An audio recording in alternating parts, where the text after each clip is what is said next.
Well, I did it. I watched it. I watched Se7en. This is one of two scary horror movies that have actually scared me. I don't get scared easily with movies, but this was one of those that actually managed to instill fear in me when I first watched this, I think over 10 years ago now. So I admittedly put off watching this movie a lot longer than I should have, and I'm not ashamed to say it, but I think by the time that I ended up watching it, I'd overhyped it too much prior to watching it, and my heart was pounding by the time I finally sat on the couch to just go ahead and get the deed done. So before we get into all of my opinions and feelies about it, let's go ahead and hit the box office stats and a recap of the film. With a budget of $33 million, Se7en brought in an overall domestic revenue of $100,125,643. Though this movie took the #1 spot overall, the highest grossing that month was incoming long-ass title, To Wong Fu, Thanks for Everything, Julie Newmar. While Se7en's September revenue was $23,184,720, the Wong Fu Julie Newmar movie made $26,589,512. Pretty close, which good for Se7en because it got released towards the end of the month versus the Wong Fu's release at the beginning.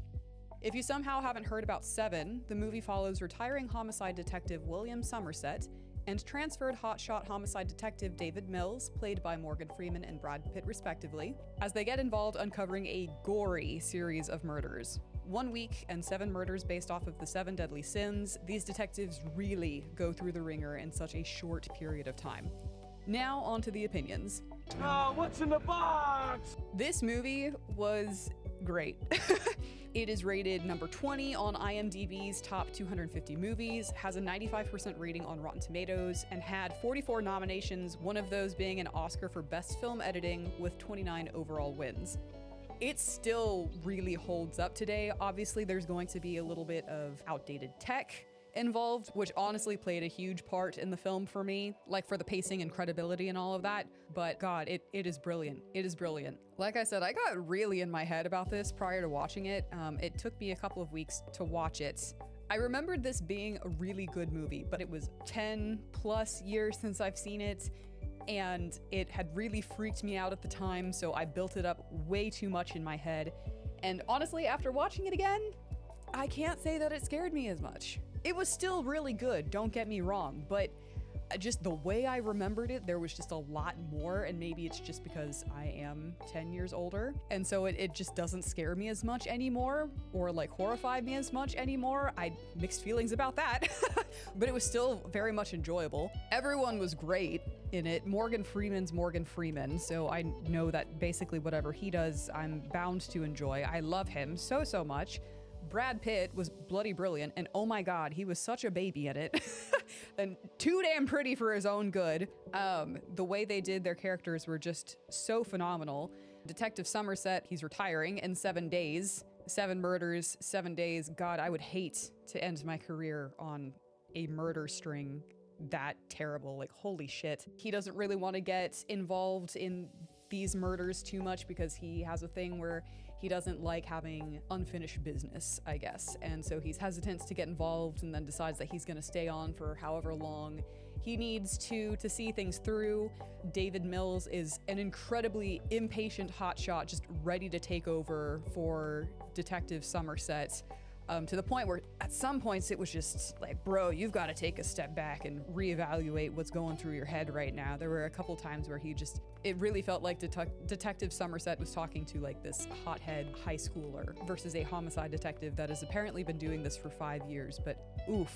It was rough at some points, but again, that's the character and he did a phenomenal job with that. And they also had pretty damn good chemistry as well. Obviously, the characters are at odds with one another because Detective Somerset has been doing this, I think he says like 34 years at one point in the movie, and he's very no nonsense, just so kind of jaded about the world because again, he's been doing it for 34 years in, I believe, New York, where there's just, it's so bleak the entire time. There's constant sirens, yelling, straight up just unpleasant, violent noise in the background every time we're having this, I guess, outside of a murder scene. So there's just always something terrible going on. So he's over it, he wants out, but he's also like no nonsense and David Mills, again, just stupidly impatient for Somerset to leave, and is just not, I guess, as studious, and just really wants the fame of it, I guess, to be the hero. Maybe not the fame, but to be the hero of things.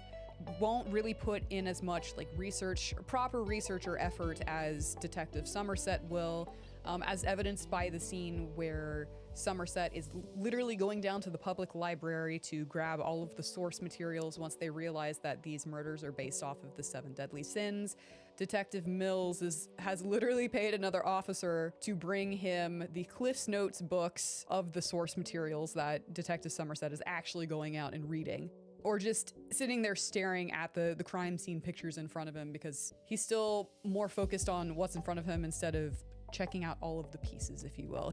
Naturally, after a while, specifically the scene where Detective Mills' wife, Tracy, played by Gwyneth Paltrow, invites Detective Somerset over for dinner, the dynamic changes and they're able to work together a little bit more. She was pretty good. Again, it was nice that I was able to separate Tracy from Gwyneth Paltrow. I think you know what I mean. Tracy herself was like very sweet, a very sweet character, and just so lonely, and she absolutely breaks your heart, the diner scene. And because I've seen the movie before, I'm just dying a little bit more on the inside in that scene, because holy fucking shit.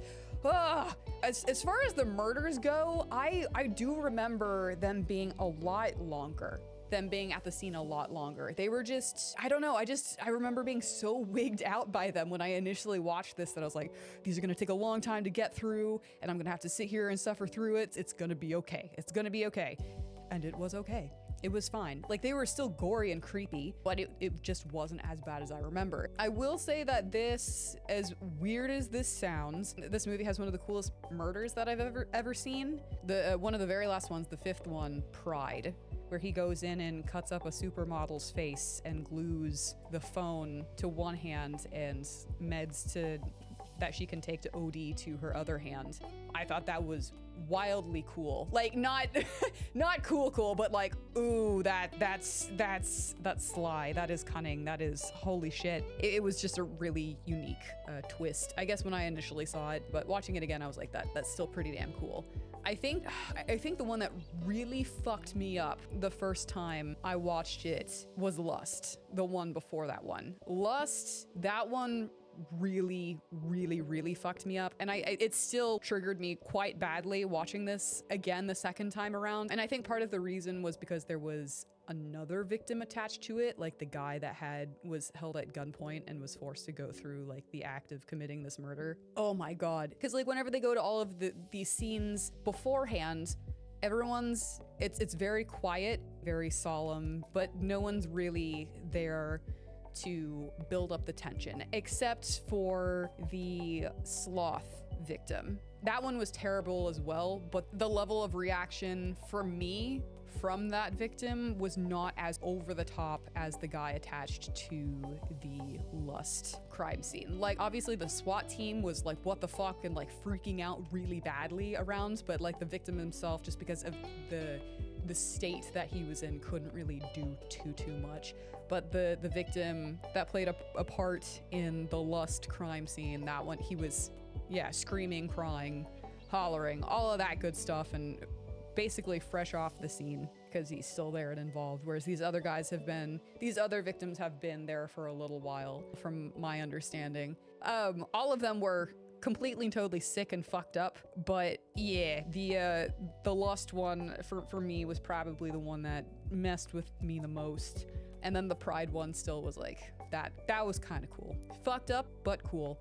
Just the movie as a whole was so good, and just I guess the theme, or like, it obviously is talking about like the folly of man and how much John Doe really hates everything that man has become, and how we're just sitting here tolerating it, and he's done, he's snapped, obviously, but they did it in such a way where it wasn't preachy. I mean, they told you the facts as they came in. It's like, oh, I get what he's doing here, and they kind of give a little bit of exposition, but it's nothing like, okay, I'm ready to move on, I'm fine. You weren't bored. It was like entertaining without talking your ear off, or like, you know, we've got to be better than this, we've got to be better than what we've become. So I really did appreciate that. Even through the scene, maybe it was because I knew how this played out. The scene where he's giving his whole, this is the reason why I did this, whenever they're finally taking John Doe to the 2 final murders. I was very much engaged and riveted to what was going on without it being like, okay, the villain's just giving his evil spiel right now. Let's move on to the climax. Even though for all intents and purposes, it's kind of the same monologue in every movie nowadays, because every movie's been made, there's no original story. I still felt like there was some level of freshness to this, if you will. It was just a horribly dark, grainy, and gritty at all times, painted in the worst light possible kind of movie. Like even the music and additive ambient audio built up half of the suspense, and God, it did it so well. Honestly, I'd forgotten how quick the ending was. Like after the what's in the box, like I forgot how quickly it just kind of ends. Because how the fuck could you add anything else after that? It was everything. You can't. I feel like if they had tried to add anything else after, like maybe a month later, or maybe Detective Mills in court or something, it would just kind of cheapen the impact, lessen the impact, so it worked. If you guys have seen this film, let me know who your favorite character was, what the coolest or most intriguing murder was for you guys. I'd love to hear your thoughts in the comments, and I will see you guys next time in 2005.